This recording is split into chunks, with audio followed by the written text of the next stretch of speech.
a gente tem que parar de pesar o fracasso e pesar o erro.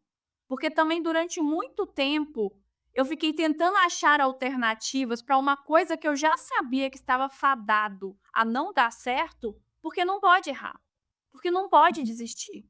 Porque se você desistir, você é fraco. Se você desistir, você não é empreendedor raiz. Então, durante muito momento, eu lutei internamente, psicologicamente, com essa história de que pode desistir, sabe? Então, Uhum. assim, se você tá desse outro lado, o que eu vou te dizer agora com muita tranquilidade aqui é: desistir não é um fracasso. Você tem negócios e uma carreira para tocar, uma vida para equilibrar e 1 milhão de decisões a serem tomadas. Eu sei bem como é. Eu sou Larissa Jans, empreendedora, estrategista e sua companhia semanal aqui no Shot Matinal. O podcast que é aquele cafezinho forte, cheio de insights para você crescer sem se perder no caminho. Aqui a gente não tem nada de papo furado, só estratégias reais, reflexões afiadas e aquele empurrão que faltava para você fazer acontecer. Então, pega o seu café e vem comigo que o episódio de hoje já vai começar.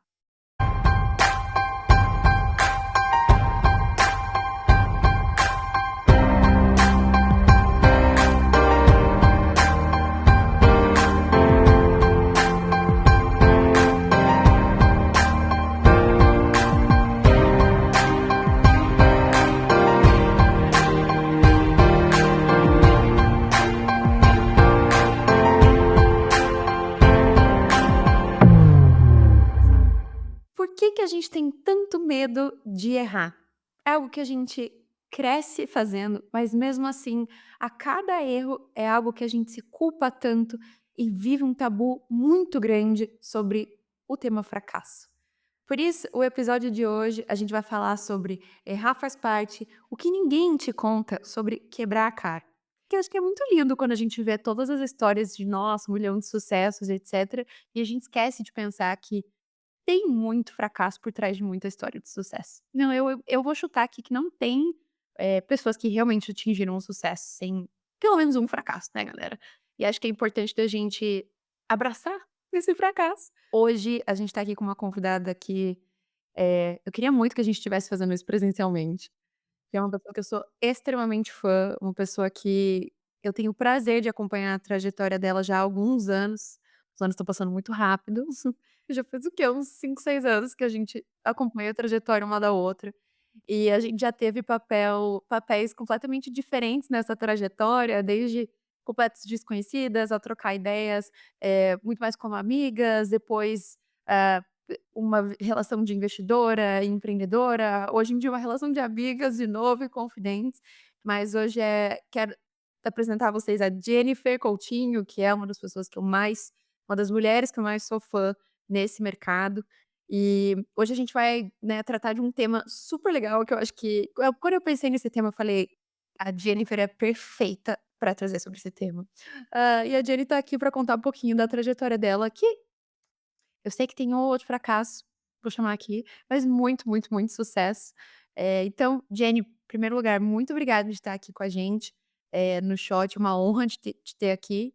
E já vou aproveitar e pedir para você se apresentar um pouquinho.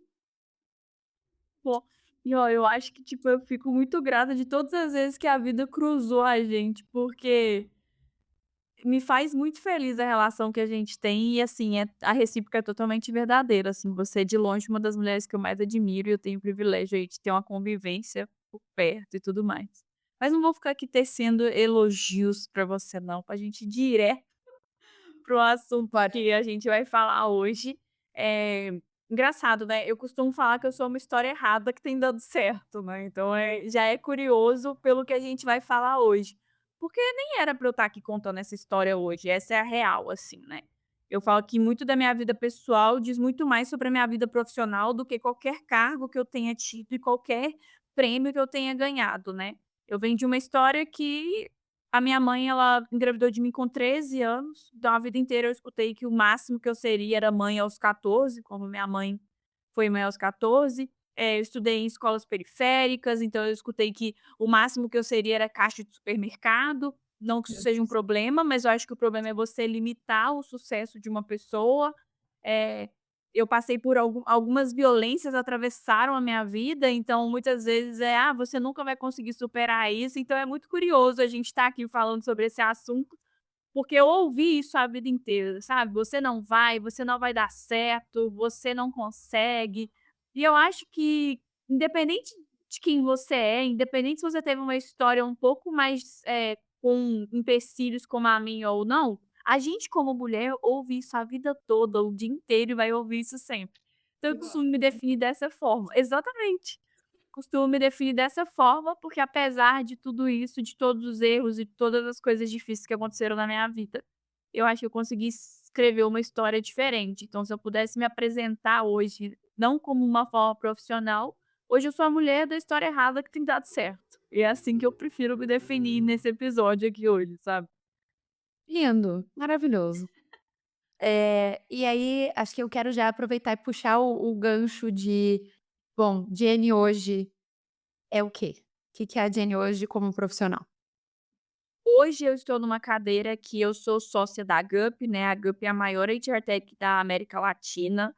A gente, recebeu uma rodada muito grande de investimento de SoftBank e várias outras aí, então hoje eu ocupo essa cadeira e eu lidero a experiência para pessoas candidatas lá na Gup.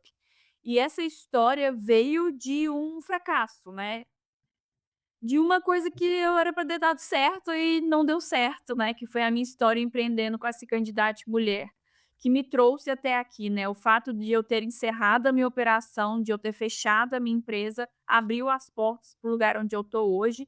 Então eu acredito muito nisso da história, às vezes ela é escrita por linhas tortas, a gente não entende muito bem, mas eu acho que hoje eu estou no lugar que eu tinha que estar, sabe. E vamos falar um pouco desse momento então, da tua carreira, até pra gente explorar um pouquinho, né, eh, bom, você teve toda uma ideia, teve ali todo desenvolveu todo um protótipo e tudo mais, cresceu ali o teu negócio, olhou e falou: "Cara, agora é hora de trazer investidor e tudo mais", e estava ali, né, meu Deus, crescendo o negócio. E como que foi o momento que você percebeu, assim, dentro de você, que a startup não ia dar certo, né, o teu negócio não ia pra frente? Se foi um estalo, isso foi acontecendo aos poucos? Eu acho que a gente, como mulher mesmo, sabe, a gente ouve muita gente falar de intuição, intuição, intuição, e eu nunca fui uma pessoa que fui apegada a isso ou a pensar: "Ah, intuição por si só". Mas eu sempre achei que a gente tem essa coisinha diferenciada e que atrelar ela a dados me ajudava muito, tanto para coisa boa quanto para coisa ruim, né. Então essa candidate vinha em ascensão desde o momento que ela foi criada, ela vinha numa crescente muito grande, muito pautado pelo que aconteceu com as mulheres durante a pandemia, muito pautado sobre como estava em alta a pauta de diversidade, inclusão e equidade de gênero, então a gente vinha numa crescente muito grande. E eu sempre tomava as minhas decisões atrelado ao que eu estava sentindo, sempre muito confiante, mas aos dados que estavam acontecendo, seja no meu negócio ou seja no mercado. Num determinado momento, eu comecei a sentir nas candidatas que alguns indicadores estavam sendo muito alterados. Por exemplo, antes eu fazia a cada 8 reuniões eu fechava um contrato, e aí de repente eu estava fazendo 100 reuniões para fechar um contrato. Nossa. Antes eu vendia para o RH, né, a minha solução era a contratação de mulheres. De repente eu comecei a vender para marketing. E aí, então espera aí, a empresa ela quer contratar a mulher mesmo ou ela quer falar que está querendo contratar a mulher? Então tudo isso começou a ser indicador para mim, e teve um outro fator também, porque a gente tem que acompanhar o mercado. E aí, começando a acompanhar o que a gente chama de backfire de diversidade e inclusão, muitas empresas recuando e etcétera. Então, nessa hora, eu comecei a, né, a sentir que tinha alguma coisa errada. Eu acho que a gente, como empreendedor apaixonado com o nosso trabalho, a gente entra em negação, a gente fala: "Isso vai passar, isso não vai acontecer com a gente", mas eu sempre fui muito ligada a dados. Então eu vi isso acontecendo, tentei achar maneiras de que isso não afetasse a gente, não sozinha, mas com todo o meu time, com todos os meus investidores, mas infelizmente a gente não conseguiu lutar contra esses dados. Então foi assim, nessa que a gente começou a ca não sei, o contrário da crescente veio aí a partir desse momento, sabe. E tá ok, chegou esse momento, né, e inclusive eu lembro muito desse momento, tá, eu investi nessa candidata mulher, e foi um prazer de participar dessa jornada.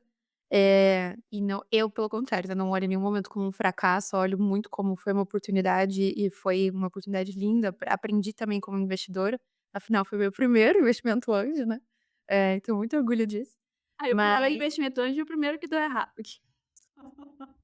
que bom, né, mas acho que é aquilo que eu até conversei com a Jenny um tempo atrás, acho que aprendi também do meu lado aqui como investidora, né, olhei quase o ciclo inteiro aqui de uma startup, o investir, o estar junto e etc. Ainda não fiz nenhum exit, mas ainda vai rolar, vai rolar.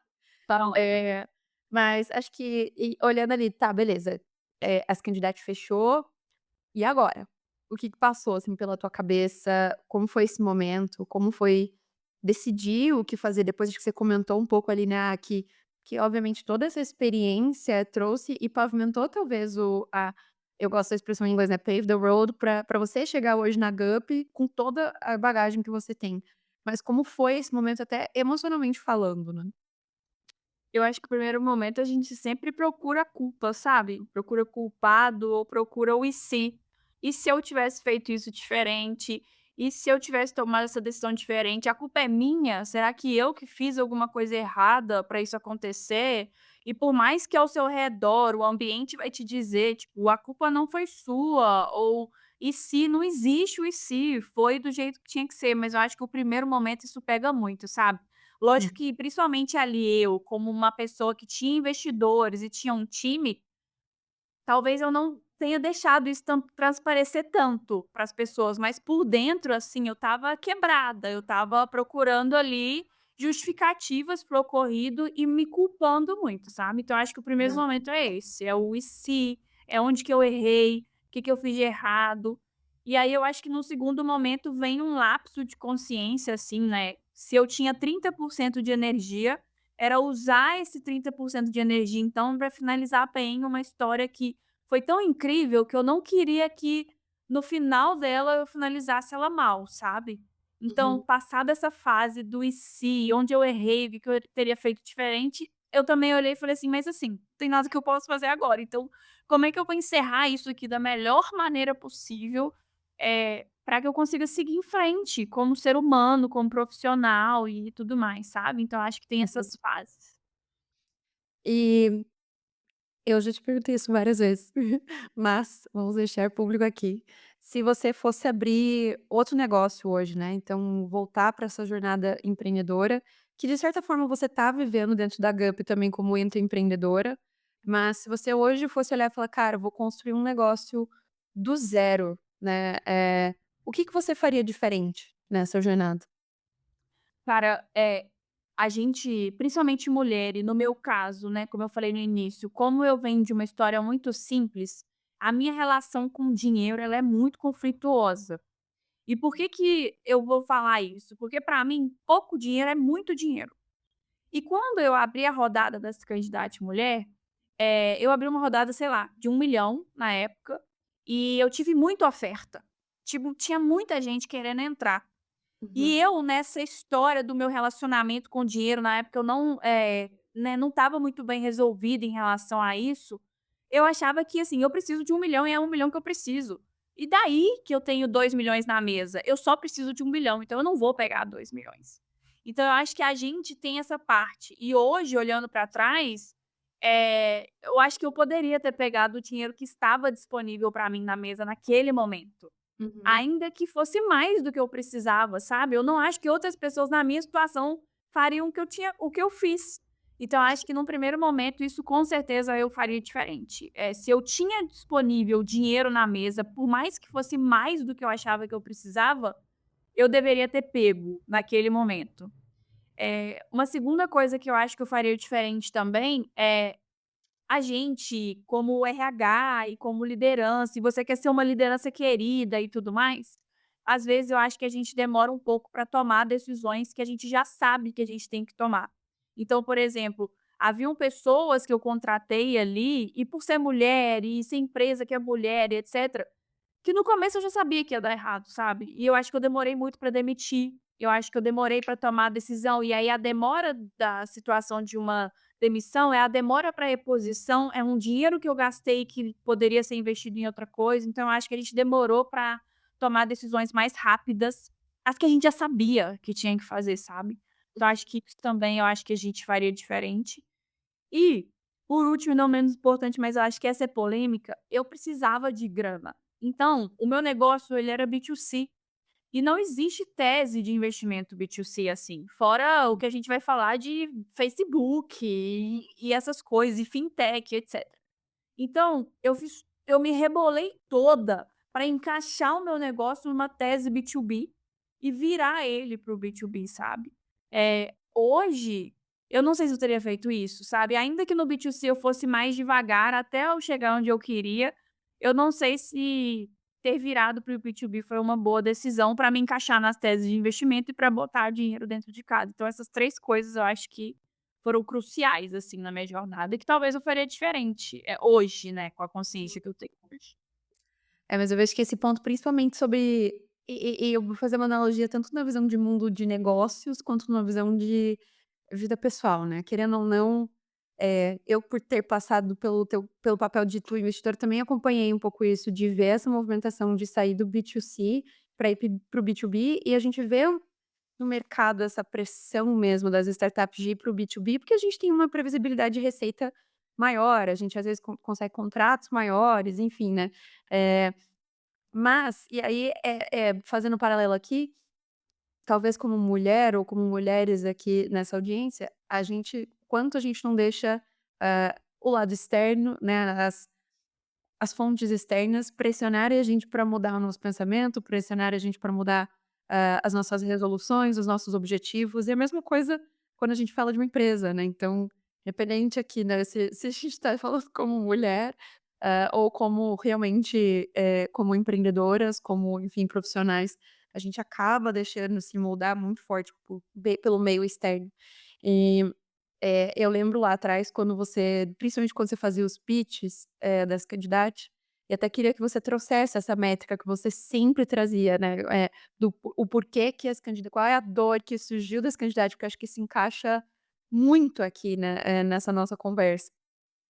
Total, assim, o dado que me levou a criar esse candidato mulher e que me tornou empreendedora inclusive, porque eu nem queria empreender na minha vida e tudo mais, é que tem uma pesquisa de 2014, era uma pesquisa interna da HP que vazou, e ela falava que a maioria das mulheres só se candidata numa vaga de emprego ou promoção quando ela tem 100% dos requisitos, enquanto os homens fazem isso com 60%. E aí, por exemplo, acho que em 2023 o LinkedIn fez a pesquisa de novo e o dado não mudou, sabe. O dado era a mesma coisa, então a gente estava há 7 anos debatendo a mesma coisa. O que que faz a gente, né, ter que ter um grau de perfeição tão grande nesse nível? E aí, durante vários momentos, inclusive nessa candidate, eu achava que eu era a mulher número um que eu estava mudando a vida, porque eu era essa mulher. Que, né, só queria me candidatar se eu tivesse 100% dos requisitos, só queria entrar numa tese de investimento se eu cumprisse 100% com a tese, e etcétera. E olha que ironia do destino, né, eu acho que eu era a primeira mulher que estava precisando que alguém falasse o que eu estava falando para as outras mulheres ali naquela hora. Intenso. Acho que a gente pode até, aí entrar um pouco até a visão de arquétipo, né, aquela coisa de, tipo, a mulher tem que ser sempre boazinha, perfeccionista e tá tudo certo, e eu vejo que, né, a gente não precisa nem falar que a competição entre mulheres que acaba rolando, e puxando um pouco do que você comentou até do lado de, o timing das decisões, né, então ali quando você estava nas candidatas, eh o momento de demitir, o momento de etcétera, eu, Larissa, acompanho algumas mulheres amigas ou mentoras mesmo, mentoradas, e cara, acho que não tem momento em que a culpa não recai em cima da mulher, tipo, em cima da pessoa ali, né, "Ah, meu Deus, eu contratei errado, a culpa é minha". E eu sempre tento talvez por ser uma pessoa um pouco mais dados e fatos, né, eu gosto muito da tua frase inclusive, um pouco mais fria, calculista e simpática, Uhum. eh eu sempre falo assim: "Mas se a pessoa é ruim, não tá indo bem para o seu negócio, você tem que olhar para o teu negócio, e teu negócio é bom ou ruim que essa pessoa fique?". "Ai, mas eu não sei como é que eu vou afetar a vida dela". Claro que a gente tem que cuidar sempre dos nossos colaboradores, das pessoas que trabalham com a gente, mas, infelizmente, quando a gente pensa numa visão de empreendedorismo, ou na nossa carreira, se a gente tá trabalhando dentro de uma empresa, cara, o que que vai fazer bem para a empresa, o que que vai fazer bem para aquilo, né, e às vezes são decisões difíceis que não tem nada a ver com você ser perfeita ou boazinha ou qualquer outra coisa assim, tem mais a ver com o que você espera entregar de resultado. E às vezes o teu resultado vai ser uma bosta, às vezes ele vai ser excelente. E acho que tem muito esse momento de aceitar, né, tudo isso. Entender que errar não significa que você é ruim, não significa nada, mas significa que você tá tentando, né, na jornada, seja como empreendedor, seja como profissional, enfim. E aí, até pra gente finalizar, eu queria que você trouxesse uma visão, assim, o que que você diria para uma mulher que tá travada, que tá ali com medo de começar, porque acha que pode dar errado, ou às vezes, cara, tá com medo de fazer uma mudança de carreira, tá com medo de fazer algo, né. Acho que a gente, em geral, como mulher, é horrível o que eu vou dizer, mas em geral a gente tem um rabo preso pra fazer algumas coisas.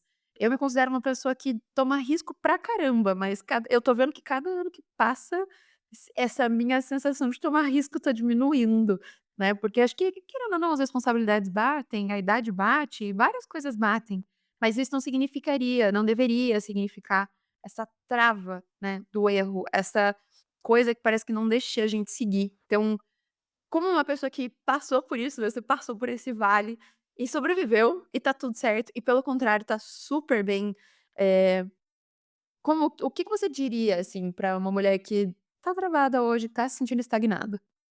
Eu acho que tem as 2 mulheres, né, a que quer começar um negócio e a que também já entendeu que esse negócio não vai dar certo. Então para essa que tá travada no começo, eu me vejo muito numa situação que eu queria já tirar esse candidato do papel há muito tempo. E era como se fosse um projetinho engavetado, sabe. E aí eu Uhum. sempre precisava de mais uma mentoria, mais alguém para olhar o projeto, mais alguém para eu falar a ideia de negócio, sempre precisava de mais alguém para mostrar a arte das candidatas. E eu lembro direitinho uma vez que eu estava debatendo sobre isso com meu marido, com o Thiago, na época ele nem era meu marido ainda, e aí ele virou para mim e falou assim: "Coloca na rua, nos seus olhos nunca vai estar perfeito, Jenny, então Tá. coloca na rua". E depois que você colocar na rua, você vai arrumando, mas coloca na rua, porque isso nunca vai estar perfeito aos seus olhos. E se o Thiago talvez não tivesse me dado esse empurrão, eu estaria até hoje caçando mais alguém para validar a minha ideia. Então, assim, se você tá travada, eu vou dar o conselho que eu recebi: coloca na rua, do jeito que tá, do jeito que você tá conseguindo, com o melhor que você tá podendo entregar e vai arrumando, sabe. E vai Uhum. fazendo, assim, mais do que aquela frase do sei que lá, não feito, sabe. Eu gosto de falar que é melhor feito de algum jeito do que não feito. Não é nem o imperfeito ou perfeito, sabe.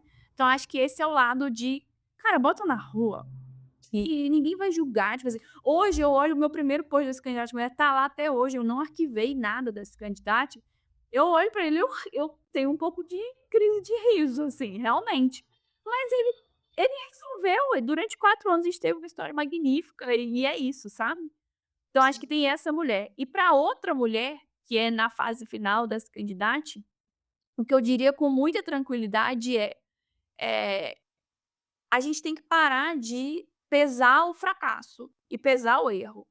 Porque também durante muito tempo eu fiquei tentando achar alternativas para uma coisa que eu já sabia que estava fadado a não dar certo, porque não pode errar, porque não pode desistir. Porque se você desistir, você é fraco. Se você desistir, você não é empreendedor raiz. Então, durante muito momento, eu lutei e internamente, psicologicamente, com essa história de que não pode é desistir, sabe? Então, Uhum. assim, se você tá desse outro lado, o que eu vou te dizer agora com muita tranquilidade aqui é: desistir não é um fracasso. Desistir às vezes é uma decisão inclusive muito mais difícil do que a de abrir uma empresa. Então Uhum. assim, não luta também com uma decisão, porque você acha que vai ser julgado como um fracasso e etcétera, que você já sabe que não vai pra frente. E eu acho que isso eu sofri muito, então eu daria essas 2 dicas completamente diferentes uma pra outra, sabe. Oh, não, maravilhosa, eu tô aqui, uau. Porque eu não curto falar dos clichês, tipo Brené Brown, assim, "Ai, a coragem de ser imperfeito", essas coisas assim, mas eu acho que quando a gente abraça justamente isso, cara, putz, é o não evitar o óbvio, né, eu vejo que às vezes muitas vezes a gente evita o óbvio, acho que exatamente isso que você falou, né, Jenny, putz, talvez já estava óbvio pra você ali de que de que ia acabar e que estava naquele momento próximo de se encerrar, mas estava difícil, porque a gente quer se colocar numa posição, num patamar, num pedestalzinho, né, de linda, maravilhosa, rainha da Forbes, né. Eh, e aí, né, enfim, acho que tô chocada aqui com essas últimas peças, tô aqui, tô até pensando pra mim mesma, e acho que principalmente esse ponto, né, de colocar na rua, cara. O quanto isso acaba segurando a gente de N coisas, né, de enfim, seja pra gente empreender, seja às vezes algumas atitudes que a gente precisa mudar, ou seja uma coisa nova que a gente quer testar, que realmente a gente fica olhando e perguntando pra mais um, e pra mais um, e pra mais um, e procurando curso, e procurando etcétera. E é sempre bom, obviamente, se desenvolver e ouvir pessoas que são experts, mas não tem nada mais precioso do que a própria experiência. Jenny, amei. Sempre uma honra trocar um papo com você. Espero que seja o primeiro de muitos episódios que falaremos por aqui, porque sei que você tem muito conhecimento, muita coisa legal para justamente compartilhar com toda essa mulherada que seja que está começando tá querendo, crescer como empreendedora e tudo mais, e o Short está aqui para isso. Então, queria te agradecer realmente por estar aqui e convidar também todas as pessoas que estão ouvindo a, se quiserem compartilhar aqui nos comentários, né, "Ai, qual que foi o maior erro que te ensinou, né, a coisa que mais te ensinou na sua vida profissional, o que que você sente que foi o erro que talvez te alavancou um pouco mais", e compartilhar para que a gente cresça juntos, né, essa comunidade está aqui para isso. Quem esteja ouvindo a gente também, que de alguma forma isso aí contribua, assim, conta sempre comigo, de verdade. Amém. Gente, inclusive já sigam Jenny. Jenny é a rainha do LinkedIn, sempre traz muitas coisas interessantes por lá. E no Instagram também, Jennifer Coutinho, vou deixar aqui nas descrições dos episódios. E nos vemos então aqui na semana que vem. É isso. Tchau, tchau.